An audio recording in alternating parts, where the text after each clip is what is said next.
उत्तराखंड के एक छोटे से गांव चिलौड़ी में एक लड़की रहती थी। उसका नाम था सोना।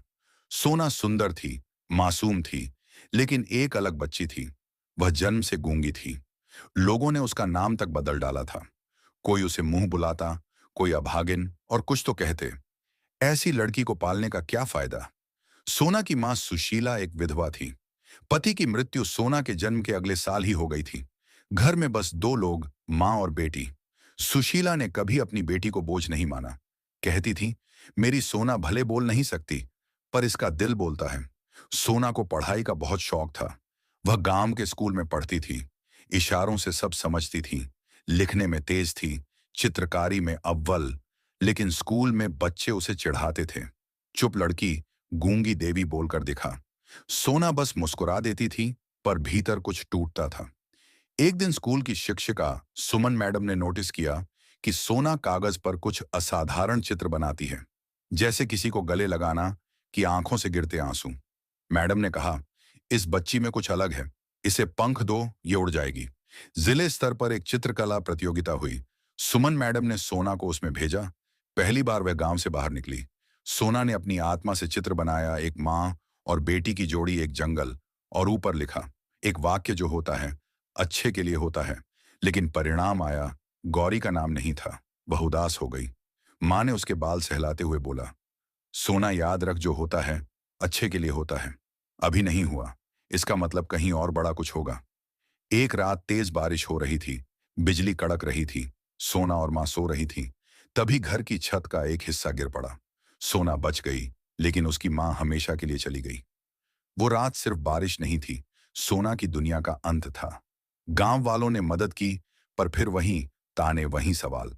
अब यह गूंगी लड़की अकेली कैसे जिएगी। पर उसी मलबे में मां की किताबों के बीच सोना को एक पुरानी डायरी मिली। उसमें मां ने लिखा था, मेरी सोना एक दिन इस गांव की सबसे बड़ी कलाकार बनेगी। जो अब तक उसके साथ हुआ, वह उसे बड़ा बनाने के लिए ही हुआ। सोना ने उस दिन अपने आंसुओं से कसम खाई, अब मेरी चुप्पी मेरी ताकत बनेगी। सोना ने गांव छोड़ दिया। देहरादून आई। वहां उसने एक एनजीओ में सफाई कर्मचारी की नौकरी की। बदले में रहने की जगह मिल गई। दिन में वह काम करती, रात को पुराने अखबारों से स्केच बनाती। उसकी कला में अब भावनाओं की आग थी। एक दिन एनजीओ में एक आर्ट गैलरी संचालक नवता वर्मा आई। उन्होंने सोना के स्केच देखे और चौंक गई।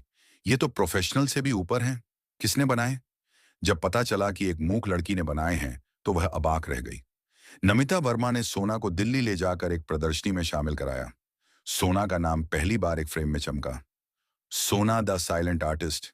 लोग आए, तारीफें मिली, अखबारों में छपा, लेकिन बिक्री शून्य। एक बार फिर दिल टूटा, पर अब सोना समझ चुकी थी। अभी नहीं, बिके कोई बात नहीं, वक्त आएगा। 3 साल बीते। सोना अब एक नाम बन चुकी थी, मूक कलाकार, जिसने आवाज के बिना दुनिया को रुला दिया। फिर एक दिन उसके जीवन का सबसे बड़ा मोड़ आया।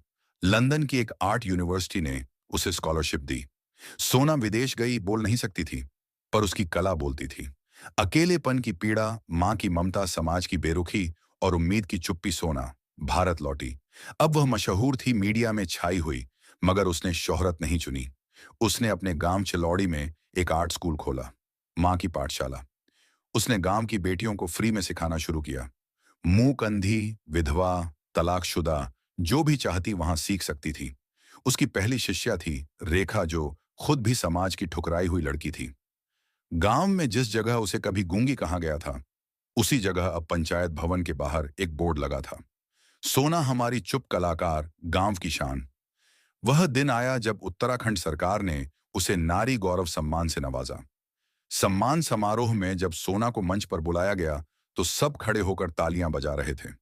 उसने मंच पर खड़े होकर एक चित्र दिखाया। उसमें मां की तस्वीर थी और नीचे लिखा था, जो होता है अच्छे के लिए होता है। सोना ने कभी कुछ कहा नहीं, मगर उसने दुनिया को सिखाया कि कभी कभी चुप रहकर भी इंसान सब कुछ कह जाता है।